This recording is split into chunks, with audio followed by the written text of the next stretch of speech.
Hello everyone, and welcome to another Warcry battle report. This video will be a bit different than the last two, as for the first time on this channel I won't be using standard Warcry warbands. Instead, I'll be running two Cities of Sigmar warbands against each other, one themed after elves and the other themed after humans. Now, unlike other factions which are playable in Warcry, Cities of Sigmar is unique because it allows you to pick a city as well, which does not change your unit selection, but it does change your abilities. So for this video I have selected Hammerhall for the human sides and Hallowheart for the elven side. With that aside, let's introduce the warbands, draw some cards, set up the board and get this battle going. Starting with Hallowheart. In the Hammer squad we have a elven wizard, a spearman and two archers, for which I will be using the sorceress, dread spear and sister of the watch stat blocks respectively. In the dagger we have one mounted elven prince and one archer. For the prince I will be using the dread knight stat block. And lastly, in the shield we have two more archers and one more spearman. As you can see, this list contains quite a lot of shooting, and I'm curious to see whether that will be a boon or a bane in this battle. Next up will be Hammerhall. Starting with the Hammer squad, their group will be led by a marksman with repeater handgun, and it will contain two Free Guild greatswords. Then moving over to the dagger, it will contain one Free Guild greatsword, one Free Guild handgunner, and one banner bearing model which will be a Free Guild sergeant for this game.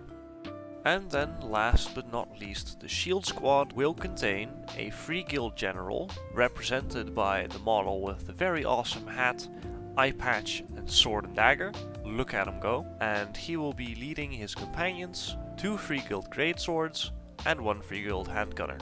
Now that the warbands are introduced, it's time to draw some cards. For deployment I draw Clash of Blades. Now for the purpose of this battle, the Elves of Hallowheart will be represented by the blue dice and the humans from Hammerhall will be represented by the brown dice.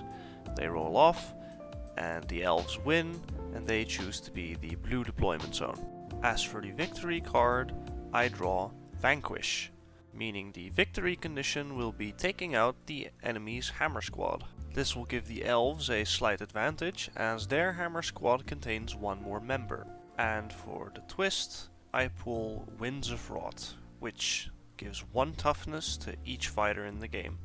This twist is going to make it a lot harder to land blows, as I've compared most of the stats already and most of the strength values were equal to or lower to toughness values already, so I think the majority of attacks right now need a 5 to hit. As for terrain, you've been seeing it in the background already, but I pulled a pretty open layout, so very advantageous for the ranged characters among the teams. Now, with the warbands introduced and the cards pulled, it's time to get into turn 1 initiative. So, starting with the Hammer Haulers, I don't know, that sounds awkward. I'm just going to call them humans for the rest of this battle. Same with the elves. Hallowhearters doesn't work. Anyway, they end up rolling a triple and 3 singles. As for the elves, they roll a double and 4 singles. And both the humans and the elves decide to save their wild dice for the time being, meaning that the first activation will go to the elves. They will start off by using one of their Sisters of the Watch to shoot one of the Free Guild handgunners. Unfortunately, they miss everything. The handgunner then really wants to return fire, but with his 12-inch range, he's unfortunately just out of range. So instead, one of the Hammer squad's great swords is going to start moving. Another one of the elven archers is then going to take a long shot against one of the Free Guild greatswords. Now this greatsword is really not having a good day and he takes an arrow to the knee, taking a total of 7 damage from 2 crits and 1 hit from that archer. The Free Guild sergeant is then going to double move up to threaten the prince and the archer accompanying him. The main hope being that the prince will stay behind to defend that archer and not go after the human's hammer squad. The elves then attempt to finish off the Free Guild greatsword that they had just shot 1 activation ago.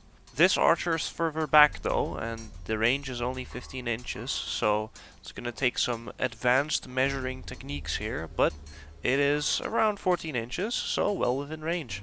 And unfortunately for the humans, each greatsword only has 10 HP, and with the 7 damage already taken, 1 crit and 1 hit is more than enough to take out the fighter. The humans, wanting to avoid having to move their ranged characters in order for them to shoot, will just move over another greatsword. The elven wizard is then going to move up and try to hit the sergeant with his magical ranged attack. Hitting on 5s, it's easy to miss with 2 dice, which sadly for him, he does, dealing no damage. This does, however, bring the wizard within range of the handgunner, and so he will use the triple ability, volley of shots, to try and do as much damage as he can. Because the ability value of the triple is 4, he will get to roll 2 extra dice on his first attack, giving him a total of 6 dice to roll for both of his attacks combined. He ends up rolling 2 crits, dealing a total of 6 damage.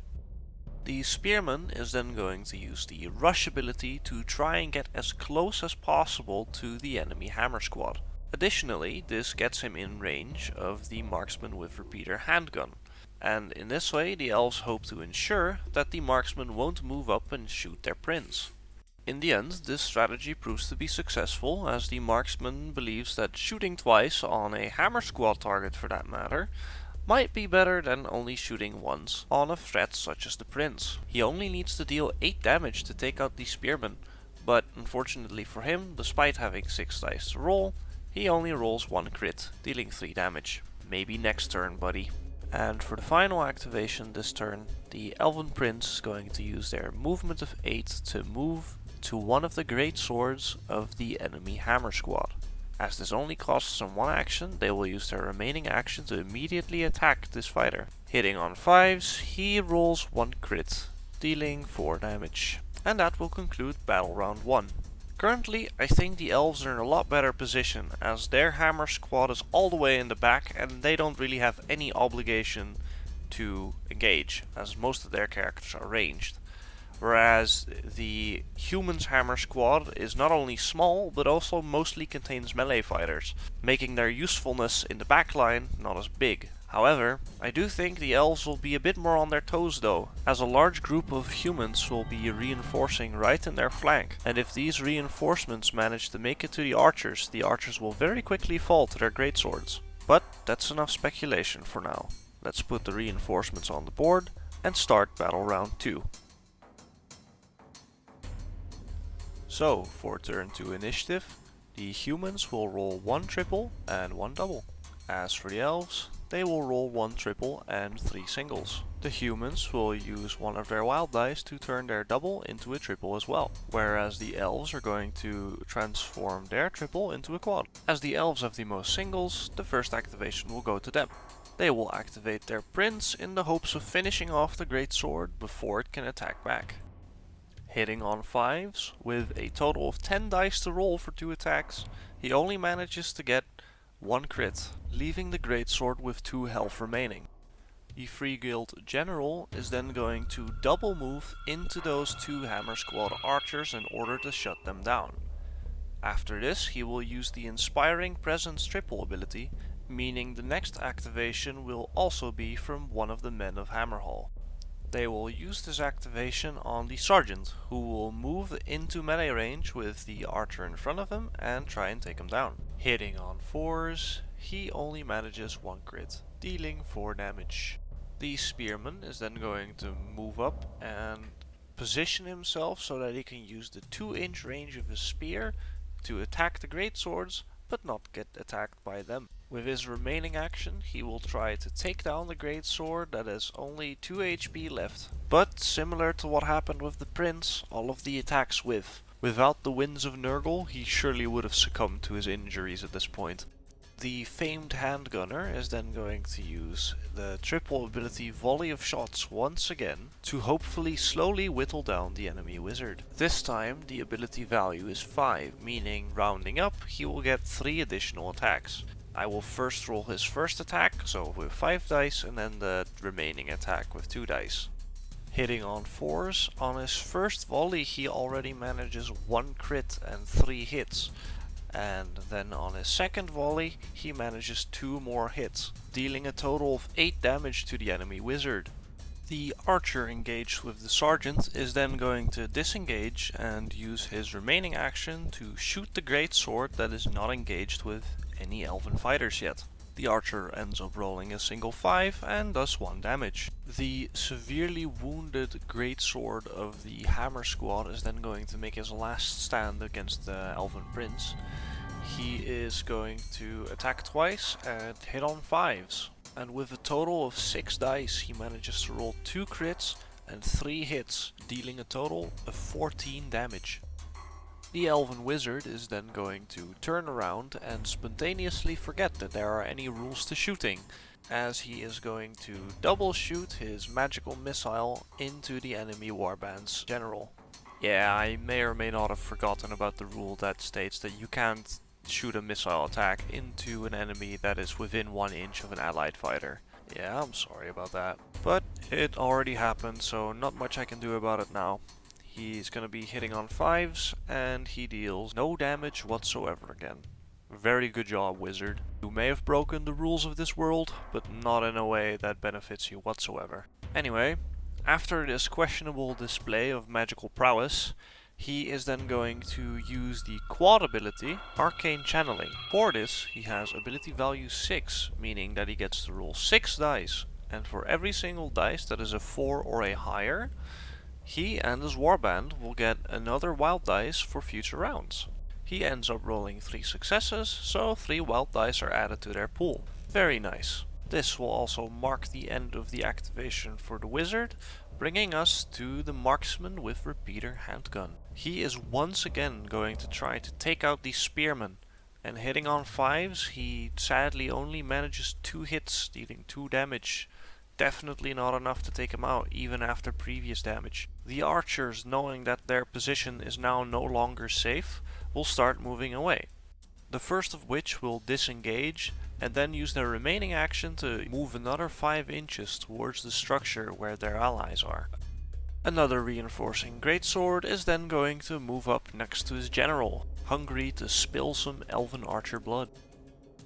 The other archer of the Hammer squad then also disengages and starts moving down as well. A reinforcing handgunner is then going to try to take out the archer that was already wounded by the sergeant. Hitting on 4s, he only scores 1 crit, leaving that archer on exactly 1 HP. With that, all of the human fighters have activated this turn, which leaves the reinforcements of the elves that have just arrived to do as they wish. First, I'm going to double move the spearmen through the gate of the building, and then I'm going to move the 2 archers on top of the building, leaving them both with 1 action left to shoot. They will both shoot the marksman with repeater handgun, and so hitting on 4s, the first will roll 1 crit, and the second will roll 1 hit, dealing a total of 4 damage to the marksman. And that will be the end of turn 2. Currently, the humans are in a bit of a pickle. Chasing down and finishing off the enemy Hammer squad has proven more difficult than expected for them. As it stands, the elven archers can just keep on disengaging and running away without anything to stop them, which more or less forces the humans to play the long game, which is also not really in their favor as their own Hammer squad is starting to take quite the beating right now. But at the same time, the elves are not completely in the clear just yet as well, because even though the greatswords in the general can't catch up with the archers by default, they could with a lucky quad or perhaps the rush ability. But for that to be of any help, their own Hammer squad has to survive. So let's see if that happens in the next battle round. So for turn 3 initiative, the elves roll 3 doubles. The humans then roll 2 doubles and 2 singles. Both parties will then be using 2 wild dice to turn one of their double into a quad. But it's important to note here that you're not actually allowed to do this, which was pointed out in the comments of my previous video, but unfortunately by the time I caught wind of it, I had already filmed this video, so apologies, this will be the last video where I'll use 2 wild dice to make a quad out of a double. And thanks again as well for the people on YouTube and Reddit who pointed this out, really appreciate it. With that out of the way though, the humans have more singles, so they will be taking the first activation. They will start off by using their quad to make their general rampage in the hopes of very swiftly taking out the enemy hammer squad. The general is going to use the bonus move to move towards the enemy wizard and then use the bonus attack action to attack the wizard. Hitting on 4s, he manages to score 3 hits, dealing 6 damage, which is enough to take out the fighter. He then uses his remaining 2 actions to move over to one of the archers and then strike him. As the archers only have 8 HP, the chance is definitely present that he will just one-shot one of them, only needing 4 hits or 2 crits. But unfortunately he is just 1 hit short, dealing 6 damage. This spearman is then going to use a double for the onslaught ability to get some extra dice to roll with. He's then going to attack the swordsman that is almost dead and hopefully still have dice left to attack the other swordsman. Hitting on 5s, he manages 1 hit, taking out the greatsword. He will then use his remaining action to attack the other greatsword, and still hitting on 5s, he gets 1 crit and 1 hit, dealing 5 damage, which is half of the HP of the greatswords. Definitely not looking too good for them now. The sergeant is then going to double move in order to tie down the prince as best as he can, and hopefully maybe even take him out next turn. An elven archer is then going to use both of his actions to try and shoot the marksman with repeater handgun. Hitting on 5s, he just scores 2 hits, dealing 2 damage. The also famous handgunner, who's been using triples this entire game, doesn't like how close this spearman is to him right now. So he's going to move back a little bit, try and reinforce with his hammer squad, and then still take 1 shot at the spearman. So hitting on 5s, he still manages to do 1 damage. One of the archers from the Elven Hammer squad is then going to disengage and take a little bit of a risk, as instead of running further away, he's going to try to shoot the enemy Hammer squad's remaining greatsword. Hitting on 5s, he manages 1 damage, slowly whittling that greatsword down. Another greatsword is then going to quickly charge up behind one of the Elven Hammer squad's archers to tie him up. Once again though, that archer will also just disengage and take a risky shot. This archer, however, scores a crit instead of a hit. This hit ends up dealing 3 damage, leaving the greatsword with only 1 HP. With his last inch of strength, he is then going to move into melee range with the spearman. As the spearman only has 3 HP remaining, he hopes to take him down with his mighty greatsword. Hitting on 5s though, he only manages 1 hit, which deals 2 damage, so the spearman remains. The elves then decide to have one of their archers atop the fortification shoot at the marksman with repeater handgun. Hitting on 5s, it seems that the marksman quickly ducked behind cover and does not get hit at all. The handgunner on the side of the board is then going to try to take out a very heavily wounded archer.